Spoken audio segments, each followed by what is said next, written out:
There is a journey involved in two of our readings today.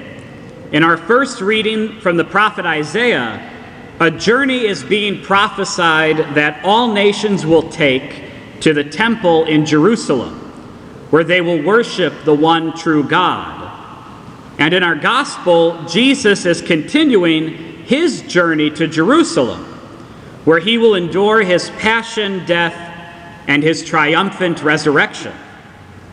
Both of these journeys are very important to note, along with the theological meanings within them. First, let's cover Isaiah. Up until this point in the history of the Jews, or the Israelites, they have considered themselves alone to be the chosen race, and that they alone will be saved by God. No other nation has God on their side, and from the time of Abraham through the Exodus with Moses and continuing to the end of the Babylonian exile from Jerusalem, the Jews believed that they alone would be welcomed into the bosom of Abraham. But now Isaiah is preaching that all nations will come to the temple of the Lord and worship the one true God. The peoples of Tarshish and Put in northern Africa, Lud in western Asia Minor, Tubal in central Asia Minor, and even Javan in Greece, all of them will come to the temple with the Israelites and worship God.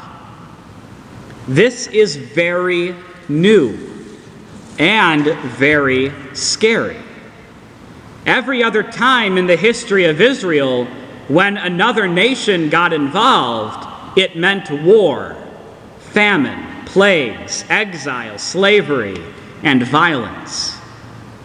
Now Isaiah is saying all nations will come together in the temple in the name of God, who is love, peace, and freedom. Of course, this carries into the New Testament, when Jesus tells us that he did not just come for the Jews, but also the Gentiles, who are everyone that are not Jewish. Jesus did not come for the righteous, but for sinners. Jesus did not come for the rich, but the poor. And this brings us to Jesus and his journey to Jerusalem in our gospel. The climax of our worship and our whole spiritual lives is what takes place in Jerusalem. The passion, death, and resurrection of our Lord.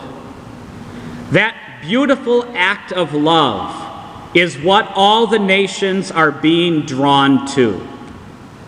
If Isaiah were here today, he would be saying the same thing.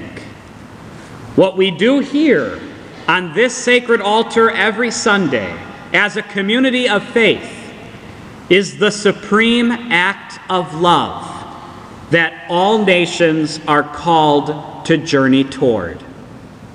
But you see, my brothers and sisters, Jesus isn't just walking the journey in hopes that people follow him.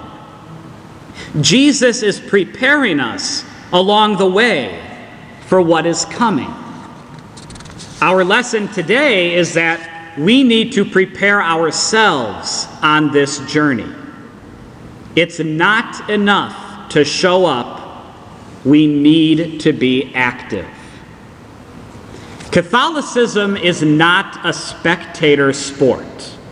It's not enough to show up here on Sunday, receive the Eucharist, and go home. If you're the same person when you leave as when you arrived, you're doing this all wrong. Our hearts need to be converted every time that we encounter the divine. And that means here at the Holy Sacrifice of the Mass. It also means when we're with our families, as we serve the poor, and in our daily prayer lives, just to name a few. Listen again to our gospel. The people say to Jesus, "We ate and drank in your company and you taught in our streets. Then he, Jesus, will say to you, I do not know where you are from. Depart from me. People who are on a journey to worship the Lord don't just show up, but they make an effort to walk, to interact with and serve their neighbors on the journey with them, and invite others to join.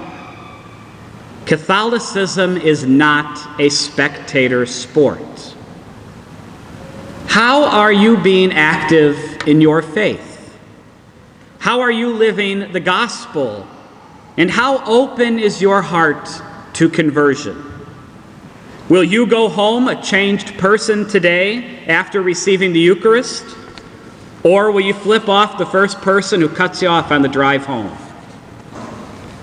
Become who you will receive today and allow Jesus to walk with you and interact with you on your own journey to Jerusalem.